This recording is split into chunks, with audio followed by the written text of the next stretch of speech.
আপনাদের uniform civil কোডটা বলে গেলাম, নিজেদের মধ্যে আলোচনা করবেন হাউ ডেঞ্জারাস, এটা কত ভয়ঙ্কর, এটা দেখে নেবেন। আপনাদের প্রার্থী তো ভালো হয়েছে, কই পরে সেখানে দাঁড়াও তো, এসো তুমি এসো। দেখুন তো এই দুই ভাইয়ের মধ্যে কোনো তফাৎ আছে? তফাৎ আছে? আমরা সবাই এক।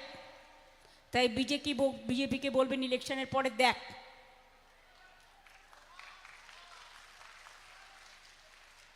জোয়ার বলে বলবো, যতই করো হামলা আবার জিতবে বাংলা। ভোটের দিন হবে বদলা, গণতন্ত্রে ভোট দিয়ে আবার জিতবে বাংলা। যতই করো চক্রান্ত, বিজেপি তুমি হবে ব্যর্থ। আর মানুষকে মানুষের অধিকার কেড়ে নিয়ে মানুষের সর্বনাশ করলে নিজেদের বিনাশ হবে জেনে রেখো। আর যে বাবুরা তোমাদের খুশি করতে গিয়ে মানুষের উপর অত্যাচার করছে, যদি ঈশ্বর, আল্লাহ, বিরসা মুন্ডা, রঘুনাথ মুর্মু বলে কিছু থাকে, তোমাদের কিন্তু বিচার একদিন হবে মানুষের আদালতে। মনে রেখো, পাপে কখনো বাপেরেও ছাড়ে না, এটা মাথায় রেখো।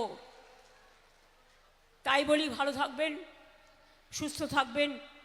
অনেক অনেক ধন্যবাদ, নমস্কার, প্রণাম, সালাম, জোহার, জয় হিন্দ, বন্দে মাতরম, জয় জোহার, ইনশাল্লাহ, এবং জয় বাংলা, জয় বাংলা, জয় বাংলা, জয় বাংলা। জিতবে বাংলা, জিতবে বাংলা, তৃণমূল জিতবে বাংলা, তৃণমূল জিতবে বাংলা, জোড়াফুল জিতবে বাংলা। কেউ কাউন্টিং ছেড়ে চলে যাবে না। প্রথমে স্লো কাউন্টিং করবে, মেশিন খারাপ করে দেবে। মেশিন খারাপ করে দিলে নতুন মেশিন আনতে বলবে। অনেক লাইন আপনারা দিয়েছেন মানুষ, এবার ভোটের লাইনে বিজেপিকে বেলাইন করবার জন্য মেশিন খারাপ হলে খারাপ মেশিনে ভোট দেবেন না, ওখানে চিপ ঢুকিয়ে দিয়ে বিজেপির ওখানে ভোট ফেলবে। নতুন মেশিন আসবে, প্রত্যেকটা কাউন্টিং করে নিতে হবে, প্রত্যেকটা পার্টিকে ভোট দিয়ে দেখতে হবে সেটা ঠিক আছে কি না। আর সন্ধে হয়ে গেলেও ওরা স্লো কাউন্টিং করবে, ওরা স্লো ইলেকশন করবে।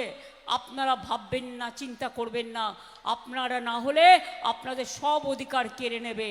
এদের দরজা বন্ধ করতে গেলে মনে রাখবেন, ভোটের দিন এদের করতে হবে জব্দ, কাউন্টিংয়ের দিন এদের জব্দ করতে হবে, এদের স্তব্ধ করতে হবে, এদের বাংলায় শূন্য করে দিন।